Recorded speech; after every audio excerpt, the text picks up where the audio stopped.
মনে পড়ছে আমার রুম নাম্বারটা হচ্ছে D3, রুম নাম্বার D3। আমারটা হচ্ছে এল টাইপের, এই ফ্রন্ট এজ থেকে এল এর দিকে যে ঘরটা, সেই ঘরটা আমি, যার ফ্রন্টটা হচ্ছে পুরো জঙ্গলের দিকে, পেছনটা পুরো ফরেস্ট, জঙ্গলের দিকে ফ্রন্ট, আর ওখান থেকে একটা সরু পায়ে হাঁটা রাস্তা চলে গেছে, মানে জনমানুষ কেউ নেই আর কি। মিনিট 10 পরে হয়েছে। মিনিট 10 পরে যেটা হলো, আমরা সবাই আত্মহারা প্রকৃতির দৃশ্য নিয়ে।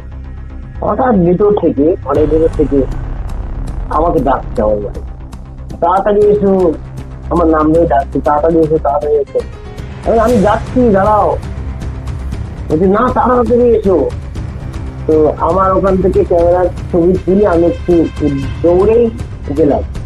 দৌড়ে যখনই যাচ্ছি তখনই দেখছি যে ওই দরজা ফিটকিনিটা খুলে আমি যাওয়ার আগেই আমার ওয়াইফ একদম কাঁদো কাঁদো অবস্থায় বিধ্বস্ত হয়ে, চোখ মুখ বড় হয়ে গেছে, মুখটা লাল হয়ে গেছে, তার শরীর থামছে, এই অবস্থায় দৌড়ে চলে এসছে আমার কাছে। এসে একটাই কথা বলছি, ভূত ভূত হয়ে খাবাচ্ছে, ভূত ভূত। কি হয়েছে কি বলবে তো, বলার মতো অবস্থা নেই। তারপরে যে ঘটনা শুনলাম সেটা এইরকম, যে ও ঘর থেকে জামা কাপড় নিয়ে টয়লেটে যাচ্ছে।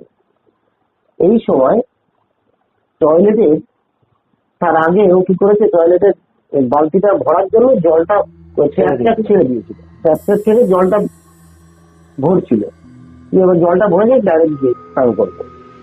ও বলছে যে হঠাৎ করে বাথরুমের মধ্যে যখন ঢুকতে যাবে, তখন ও এক পলক দেখলো যে বালতিটা ভরে গেছে জলে, জলটা ওভারফ্লো করে পড়ছে।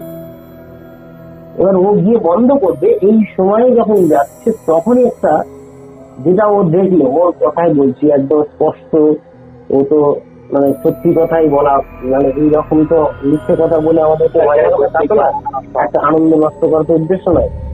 যেটা ঘটে গিয়ে ও হঠাৎ করে দেখছে যে কোনো অবয়ব নয়, কিন্তু ওরা তো একটা একটা হাত এসে, ঠিক হাতটা রেখেছে, একটা হাত এসে ট্যাপটা বন্ধ করে দেবে।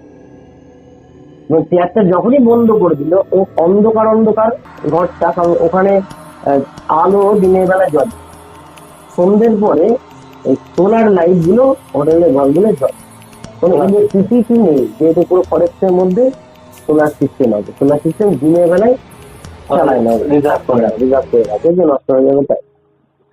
ও দেখছি একটা হাত, একটা কালো রঙের লোম যুক্ত, মানে লোমস হাত বলতে পারি আমরা, বেশ বড় একটা লোমস গ্লাভস পরা হাত যেমন হয়, ঠিক তেমনি একটা বড় হাত এসে ট্যাপটা পুরো বন্ধ করে দিল। এটা একদম চোখে দেখেছে। দেখে ও সাহস করে, কে ওখানে, ও ভেবেছে কেউ হয়তো লুকিয়ে আছে, মানে হতেই পারে, টান টান করতে যাবে, লুকিয়ে থাকলে বিপদ। কে কে বলে, যখন কে কে বলে পুরোপুরি বাথরুমের মধ্যে ঢুকেছে, তখনই দেখছে হঠাৎ করে ওর সামনে একটা কালো ছায়া, কোনো অবয়ব বা মূর্তি নয়, কালো একটা লম্বা ছায়া দাঁড়িয়ে, যেটা পুরো একটা মানুষের দেহের চেহারা যেমন ঠিক তেমনি বেশ লম্বা, মানে মাথাটা থেকে গেছে দেওয়ালে।